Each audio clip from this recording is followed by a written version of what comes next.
this weekend's edition of The Play, a feature about Plaza Towers Elementary School. A child still missing after the May 31st storm, but we begin with a story about the possible termination of Redlands Community College president. Now, to fill us in on the details of these upcoming stories in the Oklahoman is local assistant editor Nick Trigakos. Thank you so much for joining me. Sure. All right, well, the Redlands Community College Board of Regents has called a special meeting for Monday to discuss the college's current financial crisis and the possible termination, discipline, or resignation of longtime Redlands president Larry Devane. What do we know about this story? Well, this story started a couple weeks ago when a audit or financial report was released, and it found that Redlands was essentially in the hole about $1 million of unpaid bills. It came about that they had tuition that had been uncollected for years.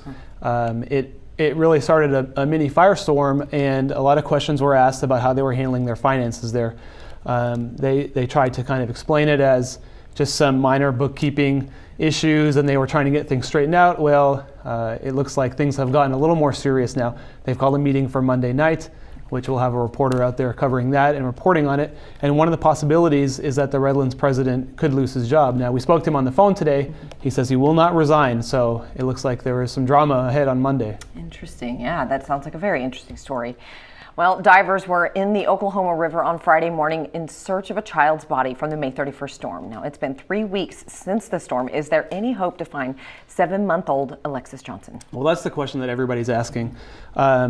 We were speaking to the Oklahoma City Fire Department today, and all indications is that they are probably going to start to scale down the search efforts. They're going to start to rely on some Oklahoma City crews, some river patrol boats that they typically have out there just to keep tabs on what's happening on the river.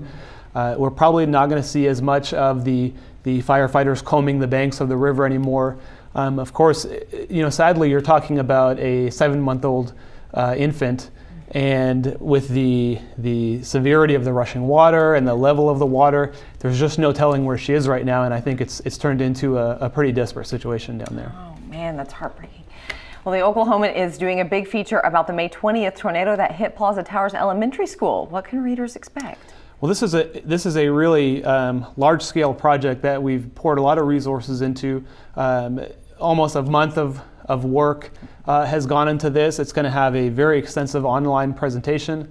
And what we've done is tried to essentially recreate that day, May 20th, through the eyes of people who were directly involved with Plaza Towers, be it your students there, the teachers there, the principal there, the parents there. And so we'll have a long-form piece in Sunday's paper.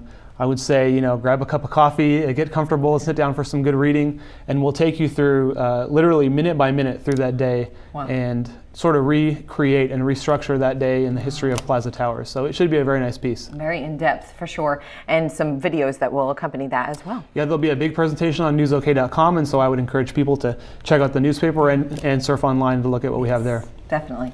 All right, well, you can find more information about all of these headlines in Saturday and Sunday's Oklahoman. Thanks for joining us for The Play, where you get tomorrow's headlines today. Thank you so much.